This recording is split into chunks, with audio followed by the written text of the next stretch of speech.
Okay, let's add the register form. That's going to go right there. So back to VS Code, and let's close this stuff down for the time being. And we're going to go back to our terminal because we're going to use the Angular CLI to create our component. So I'm going to say nggc, and we're going to call this component register. And once again, we'll skip -tests and press return. And now we have a register component.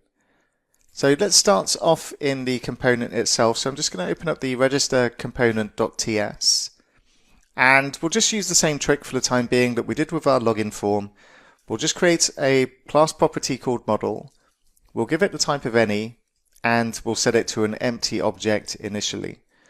We'll create a register function, and we're just going to console.log this.model when we execute the register function and submit our form. And we'll also add a cancel function.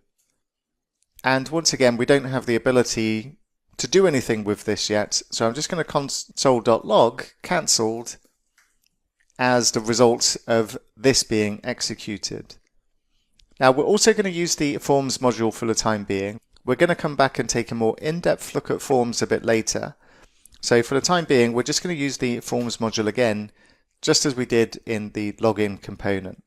And let's go and take a look at the template. And inside here, we're effectively just going to create a form. And we don't need the action, so let's just remove that. And we're going to create a template form. So we need that template reference variable. And I'm going to call this register form and set it equal to ngForm. And for the ngSubmit function, we're going to call the register function. And once again, just because I'll probably find it annoying, I'm just going to turn off the autocomplete here, but please feel free to leave it on in your example.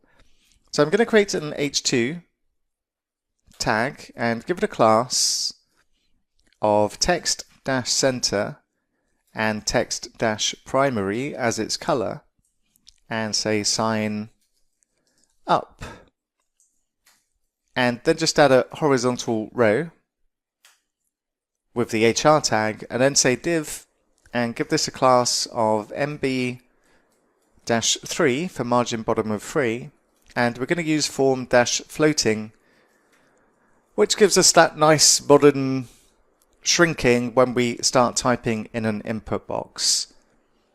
And then we'll specify an input and a type equals text, but I'll bring down the closing angle bracket because we've got a few things to add inside here, and I don't want to go too far to the right of the screen.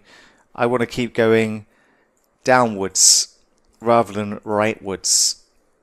So I'm going to give this a class, and these are Bootstrap classes by the way, of form control for the styling of the input. And because we're using a template form, I need to give the input a name, and I'm going to set that to username. And once again, we need to use the ng model for the two-way binding that we get with the Angular template forms, and set this to model.username. And I'll give it a placeholder of username. And below the input, so that we can display our floating label, we need to give this a label. And I haven't given the input an ID, so I'll take away the for there and specify username as the label. And then I'm just going to copy this div and paste it below this one and make a couple of changes. Instead of username, this is going to be for password, and we're going to say model.password, and the placeholder will be password, and we'll need to give this a type of password as well. And then for the label, we'll set that also to be password.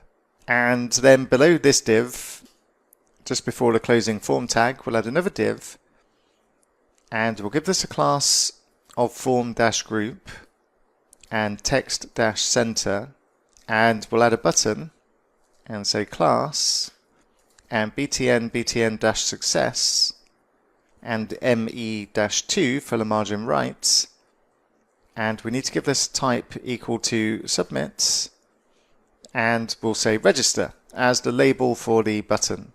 And I'll just copy this one down again, but instead of type submit, it's going to be a button. and we'll give the label of the button the name cancel, and instead of BTN success we'll make it BTN default, and we'll give this the click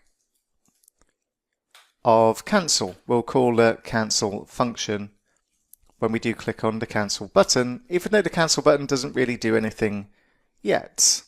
And okay, so that's our form, and let's go and add it to our home component. So I'm going to open up the home component template, and where we've got register form goes here, let's actually add our register form.